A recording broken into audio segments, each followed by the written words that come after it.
Kurang mah punya tu do Lampung Jaya ke bah? Semarang ke? Orang aslinya kan Kamang Bagi. Kurang mah? Kamang. Oh, Kamang Bukit Tinggi. Orang tahu ya ke Lampuang. Merantau ke Lampuang. Semarang kan mau di Kamang ada ke Tepuang Semarang ini ya. Dia orang Minang punya ya. Iya. Jadi neknya merantau ya jangan cari itu ya dulu. Menjual itu. Rokok di tengah terminal lah.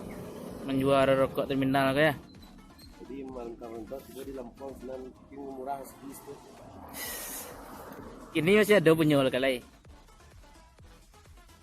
Semuanya saya lah 80 ribu.